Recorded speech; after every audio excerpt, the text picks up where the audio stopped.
Hi, my name is Elena Cristopolous. I'm a climate scientist, political consultant based in Santa Monica, California, and Toronto, Ontario, Canada, and this is my story of equality. How one wind turbine created 500,000 green jobs worldwide, with 60% going to women and BIPOC. I grew up in Europe and traveled quite a bit when I was young. It really allowed me to think outside the box. As a child, I had a huge appreciation for the food we ate, the water we drank, the air we breathed. I knew where everything came from. It was just the way I grew up.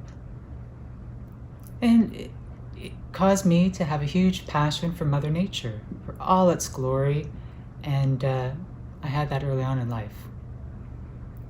Fast forward to starting university. I went to Queen's University in Canada, and using other influences in my life, plus my upbringing, I had this vision to implement a wind turbine in downtown Toronto. Now, many people thought my vision was unusual, shall we say. I didn't have a track record of this, it was an idea. Nonetheless, I went to try to recruit folks who thought this idea and help me with this. Interesting enough, men stepped up and women did not.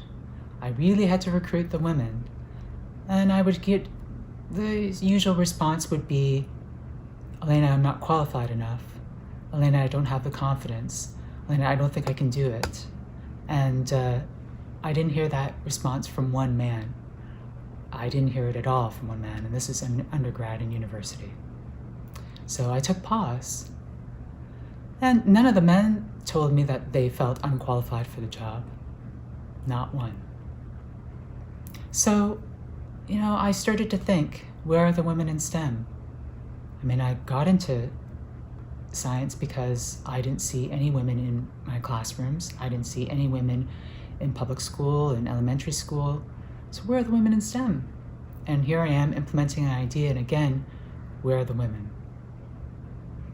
So the job got completed. I recruited enough women, and happy to say that it was 60% women and BIPOC and LGBTQIA+.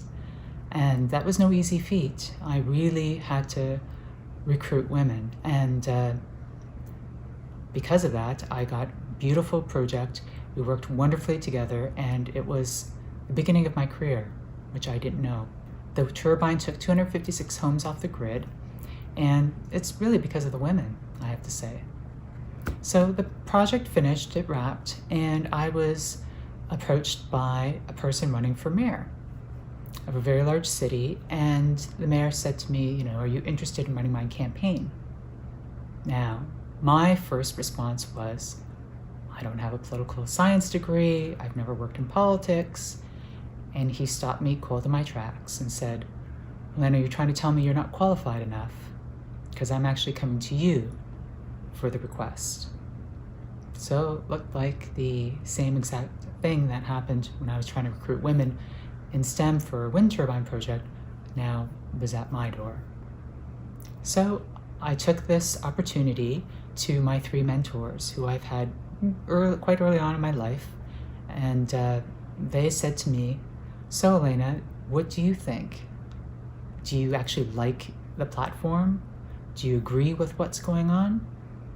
And just before I started to say I don't think I can do this, I don't think I'm not qualified, my mentor stopped me cold in my tracks again and said, Elena, he's chosen you. It's really up to you if you want to go forward in this.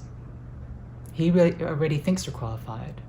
And most women feel that they have 100% of the qualifications for any job they go after.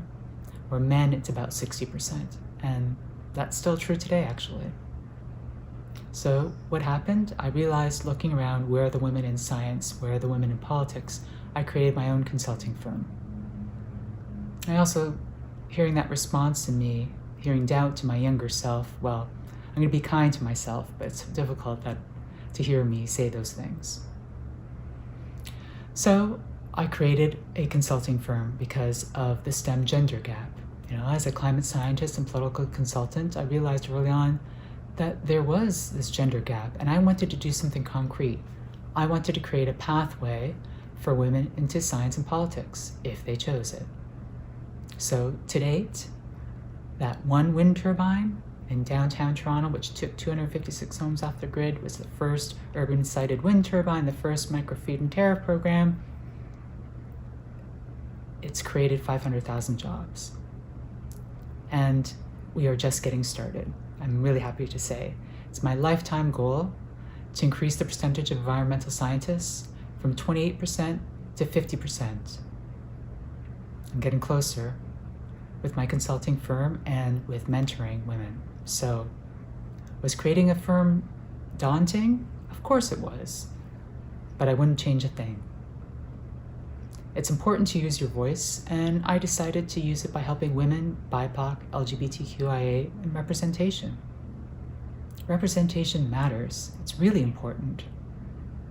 Because it's important for younger generations to see themselves in boardrooms, in science labs, on campaigns, on the campaign trail.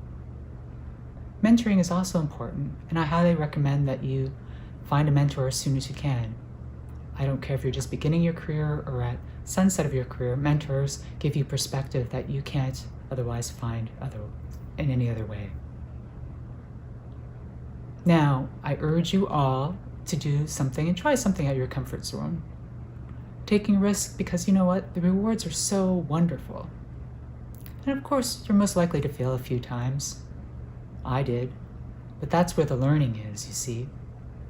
Failing forward and moving forward because I know you can do it. I know it won't be easy, but do believe in yourself and hey, give it a try. I recently heard this mantra from, I will say, a Peloton instructor. Her name's Christine. I am, I can, I will, I do. I am, I can, I will, I do. I am, I can, I will, I do. Powerful words, powerful mantra, and really apply it to anything in your life. And by the way, if you're ever interested in implementing a wind turbine, getting into STEM or STEAM, well, my Zoom is always open to you. I'll always be cheering you on, always. And remember, I am, I can, I will, I do. Thank you.